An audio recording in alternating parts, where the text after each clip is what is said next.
In A Song of Ice and Fire and Game of Thrones, Dragonglass, or obsidian, is a mysterious material with special magical properties relating to White Walkers and dragons. It's used by the Children of the Forest and the Night's Watch, and may play an important role in the ending of this series, so let's have a look.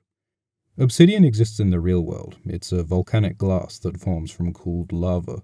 Historically, obsidian's been highly valued because, as well as being quite beautiful, it can be fractured to form really sharp edges. So for thousands of years all over the world, it's been used to make tools and weapons like blades and arrowheads, as well as objects of artistic and religious significance. On Easter Island, the Moai statues had obsidian for eyes. In Anatolia, mirrors were made out of obsidian. And in Mesoamerica, the Aztecs used obsidian knives in bloodletting rituals and human sacrifice. Now, obsidian is used to make surgical scalpels with blades sharper than steel, is considered a magical stone by various New Agey folks, and is a high-tier crafting material in Minecraft and Terraria, so in a way we still seem to value obsidian to this day. Anyway, in Game of Thrones, obsidian has basically the same physical properties that it has in the real world. It's apparently formed from volcanic activity, though there are alternative theories. It's thick and shiny and usually black, though it can be other colors. It's very brittle and can form razor-sharp edges, and it's been used by ancient peoples for thousands of years, though in Game of Thrones, those people aren't humans. The original inhabitants of Westeros are the giants and the Children of the Forest. The giants apparently knew of no better tools or weapons than branches pulled from trees, but the Children of the Forest had great art in working obsidian and used it to make tools and weapons for hunting. Eventually, human settlers came to Westeros, the First Men and later the Andals, who all but wiped out the giants and children, who now only survive in small numbers north of the Wall. But the humans value obsidian too. It's traded and used in ornamentation, in sword hilts and rings and things. Crowfoot Umber wears a chunk of dragonglass in his empty eye socket. So obsidian is around in small amounts, but it's only during the events of A Song of Ice and Fire that people start to realize just how important obsidian is. In Clash, Jon Snow finds a cache of obsidian weapons, wrapped up in a Night's Watch cloak and buried on the fist of the First Men. The cloak hasn't rotted, suggesting that the obsidian was recently buried, so it might have been Benjen Stark who left it, or maybe Cold Hands for Bloodraven. In the show, it's a bit different. Gren and Sam find the cache beneath a stone marked with runes of the First Men, suggesting that it might have been left by ancient Night's Watchmen. Whoever buried it, Jon takes some of the obsidian and gives it to his friends in the Watch. Sam gets one of the daggers and discovers its importance when the Others come. The Others, or White Walkers, are strange, icy creatures from beyond the Wall who've been killing humans and raising them as whites, basically zombies, in an army of the dead, apparently intent on killing everything that lives. It may actually be more complicated than that, but either way, it's looking like the Night's Watch will have to stop them. The whites can be killed with fire or by chopping them into bits, but the Others are really hard to kill. They're apparently invulnerable to most normal blades, and we've never seen them hurt by fire. The only thing that we've seen kill a White Walker, at least in the books, is Sam's obsidian dagger. When Sam stabs a walker with obsidian, the walker dissolves, melts away, its body smoking and steaming where it touches the dagger. This stuff is like White Walker kryptonite. It has this fiery magic to it, which is hugely destructive to the icy White Walkers. So the Night's Watch wants more obsidian. All they have now are the few daggers and arrowheads and stuff that Jon took from the fist of the First Men, and also some wildlings have obsidian weapons. There's still lots more obsidian at the fist, or at Hardhome in the show, but with all these whites and walkers around, it'd be too dangerous to go back for the cache. So as Jorah Mormont says, they need to find Dragonglass someplace else. Luckily for the Watch, there are at least 4 different places they could get some. Firstly, when Stannis Baratheon comes to the Wall, he agrees with the Watch that they need to get more obsidian to fight the Others. He says that on the island of Dragonstone, where he originally ruled, there are tunnels full of obsidian, whole chunks of it, boulders and ledges. So Stannis orders his men back on Dragonstone to start mining this obsidian. The only problem is that in the next book, Dragonstone is besieged and captured by the forces of King Tommen, and we don't know whether any of Stannis' obsidian makes it off the island. Mace Tyrell says that after its capture, no wealth is found on Dragonstone, that every inch of the island is searched and not a single gemstone or speck of gold is found. though Kevin Lannister doubts this. So basically, it's uncertain but possible that some of the obsidian mined on Dragonstone makes it off the island and is shipped towards the Wall, maybe to arrive in the next book. The second way the watch could get obsidian is from Skargos. Skargos is a big island just east of the Wall, and its people, the Skargosi, are infamous for savagery, cannibalism, human sacrifice, and apparently riding unicorns. In Dance, Davos set sail for Skargos because apparently Rickon Stark is taken there by Osher. So it looks like Skargos will be an important location in the next book, and the thing is, the Skargosi are known to offer obsidian blades in trade. Skargos may be an important source of obsidian for the watch. So with any luck, we'll soon see Rickon Stark riding a unicorn to the Wall with a big stash of Dragonglass to fight the others. The third possible source of obsidian is Valyria.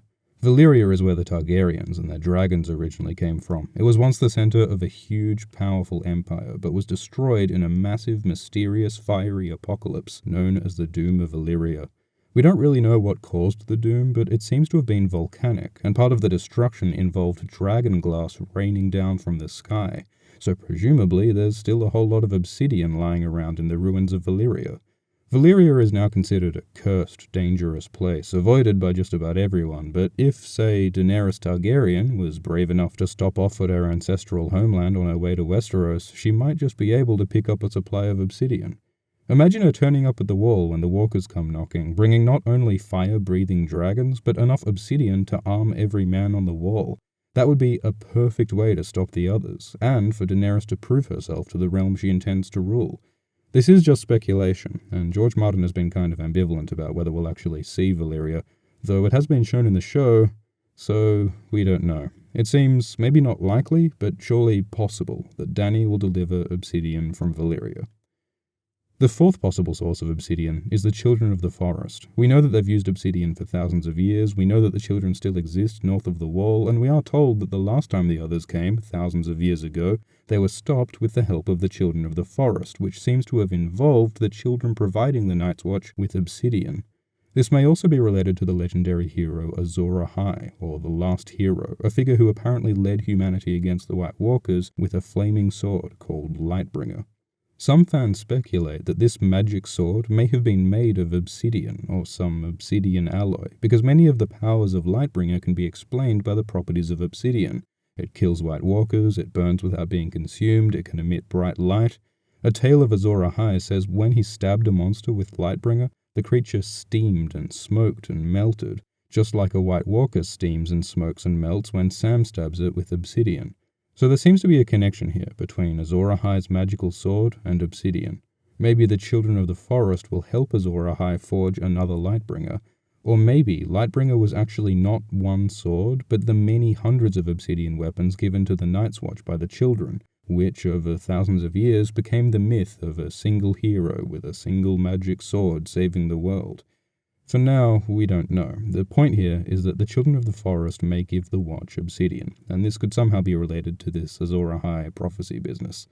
And that makes 4 really cool ways that the Night's Watch could get obsidian to fight the others, and to decide the outcome of what may be the biggest conflict in the conclusion of the series.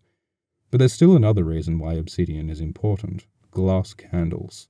Glass candles are magical artifacts from Valyria, tall, twisted chunks of obsidian that can function as candles. They seem to be closely connected to the power of magic in the world. Apparently no one had succeeded in lighting a glass candle for many, many years, until the recent reawakening of magic, with the birth of new dragons and the return of the White Walkers. In Feast, we see that Marwyn the Mage has succeeded in lighting a glass candle, which symbolizes this magical reawakening. But glass candles aren't just symbolic, they're also very powerful tools. Marwyn says that the sorcerers of Valyria could see across mountains, seas, and deserts with glass candles. They could enter a man's dreams and give him visions, and speak to one another half a world apart. We've actually already seen this magic at work. Quaithe, the mysterious Ashai Shadowbinder, appears to Daenerys in strange dreams and gives her cryptic advice, apparently using a glass candle.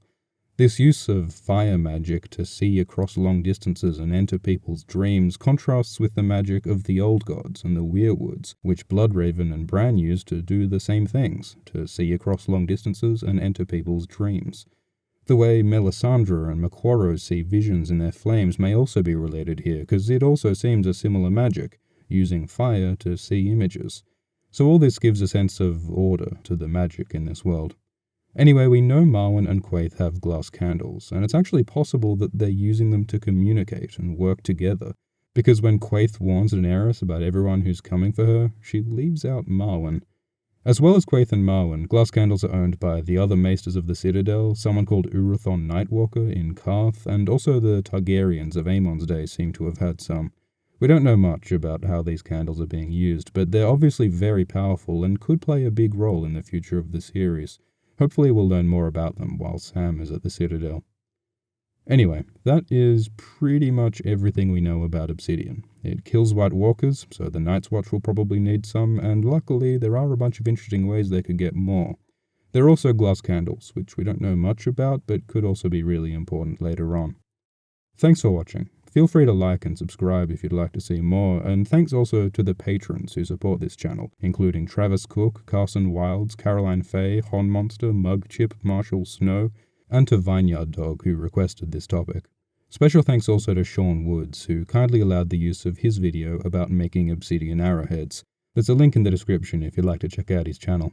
So thank you all again, and comment below to let us know what you'd like to see next. Cheers.